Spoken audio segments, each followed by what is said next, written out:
All the NFL news that you need here this morning with Adam Schefter in our studio. As always, let's start with Jaden Daniels' status against the Giants. Greeny, they've already ruled him out for Sunday's game against the New York Giants. Marcus Mariota will start. He aggravated the left elbow injury on this play right here in a game that some people thought he shouldn't have even been playing to begin with, but he was out there because he felt healthy. Now he will not be out there this week.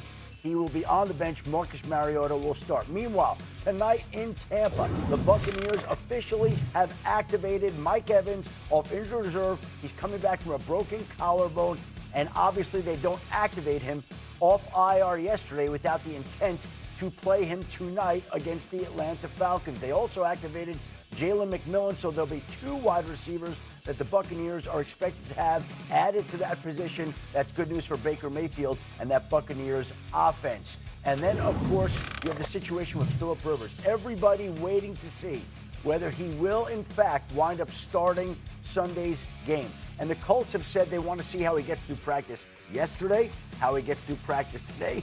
Who knows what kind of muscle he could pull? He's 44. He's a grandfather. Anything could happen. But they want to make sure he's happy and healthy. And in the interim, Riley Leonard, who strained a knee ligament on Sunday, he was a full participant in practice yesterday. So that tells you that if Grandpa Rivers is unable to go on Sunday, Riley Leonard would be able to go. But it certainly sounds like they would like to have Philip Rivers out there. And it's a question of whether he feels up to the challenge. And if you listen to him, dadgummit, he certainly sounds like a boy, Shefty. For what it's worth, if he's on the practice squad, it does not restart his Hall of Fame clock. The minute they activate him, the minute they put him on the active roster, it would be 5 more years before he'd be eligible for the Hall of Fame. So that feels worth keeping in mind as you listen to what Rivers said yesterday about his potential return. It's been a whirlwind of 48 hours, I'll say. But each moment that goes by, I feel more and more confident. I really do. I think for me, the decision wasn't easy, and because of all the things that you all can imagine, there's human nature to have a little doubt, And I think for me, working through that was, well, that's normal. That's normal to have a little doubt. Who wouldn't have doubt after 5 years, But where's that? Is that doubt real or not? And it's like, well, let's again, like I go back to our first answer. The only way you can find out is to go.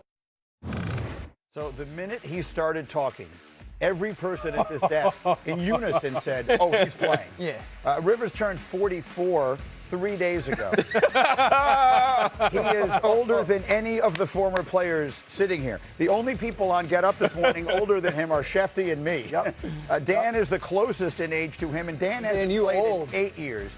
So, I mean, you're only 42? Where the hell did we get that picture? I haven't gotten to that age. Hold on. Close to 50. Greeny and I want to make an announcement. We are officially retiring with that. Exactly right. So let me start with you, though, Dan. I mean, he's 44. He hasn't played in 5 years. Obviously, he's a terrific player. I believe he belongs in the Hall of Fame, and I think he will get there eventually. But that's not today's story.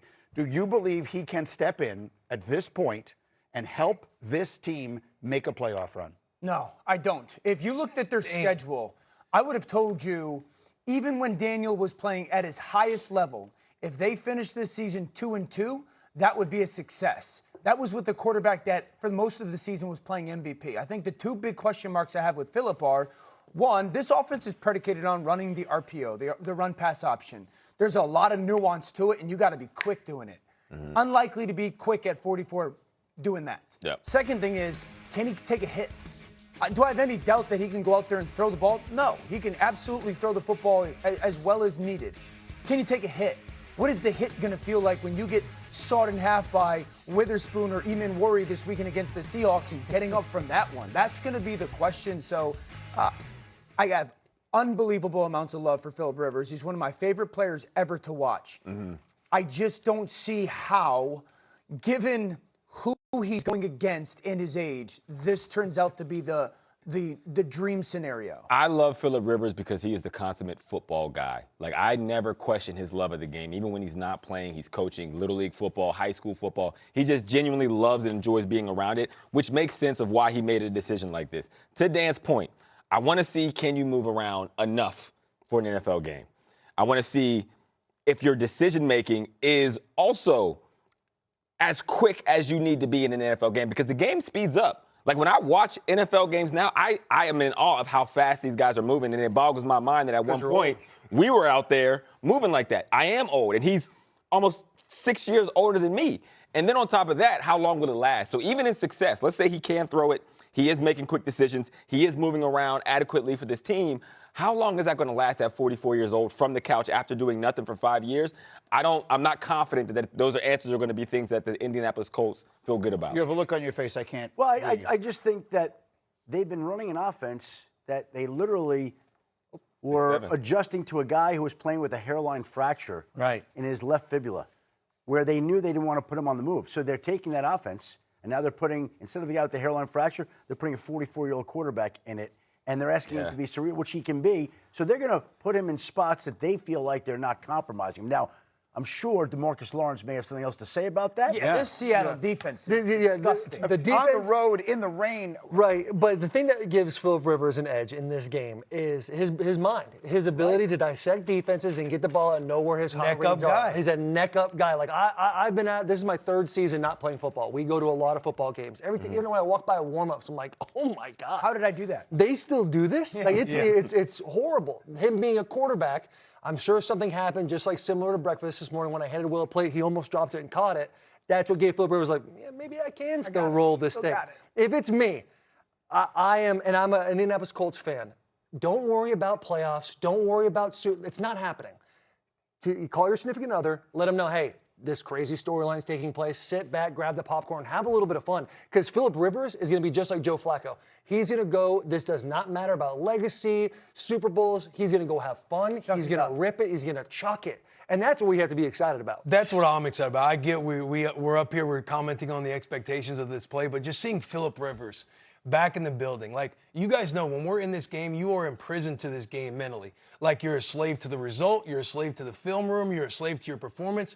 And when he's tasted the other side of it now. For now that he's coming back into the league, he's playing with house money. Like, there is really no expectation. He gets to go out there, grip it, rip it, have fun, and truly play the game that he remembers loving growing up playing. Because, again, he's not in the bubble like everybody else has been. Like, we listen to Joe Burrow. Joe Burrow's in the bubble right now. Phillip Rivers has been on the outside of it. Now he gets to come back in. He's playing with house money. I'm excited for him. There's something so real about Will said, because when you are in the game, and we all know this, like, you're so zoomed in. Yeah. Every little movement you make, you think everybody's watching. Like, all 53 guys on that roster have main character syndrome. Yes. The minute you get out of the locker room and you kind of get to zoom out a little bit, you're like, man, all those things I was really worried about, they weren't real. Yeah, it was just my own brain. I love it. Taylor, you remember this. And you guys know I hate talking about my career publicly on national television. Of course. But my last couple years, I felt that way of, like, playing with house money there when I'd get a call back. Oh, damn, like, they want me to come play. Like, yeah, I can give you a couple reps on punt team. But when I went back into the locker room, I had more joy going into work because I already know I was playing on borrowed time. Like, I had nothing to lose. Now I just get to play the game that I remember loving as I was growing up playing it. And I feel like it's worth saying again. I mean, it is a selfless thing on some level that he is doing, because he is restarting his own Hall of Fame clock. I mean, this is a guy who has a chance to go to the Hall of Fame next month, and instead now this get pushed back 5 years. About the Hall of Fame. I guess not. There's a lot more about the ball. Irsay family and Shane Steichen than there's the Pro Football Hall of Fame. They are very close. There's He's no a stud. question. You got to love and just appreciate what's happening. I am rooting for it completely. I want the Disney movie. If it doesn't work, we're going to have a completely Green Knight different retiring. You discussion. guys finish the show. Let me give you AI-generated fantasy insights. They are provided by IBM. Here are some players this week that are expected to overperform their projection. Christian McCaffrey is playing the Titans, could be in line for a huge day. Others that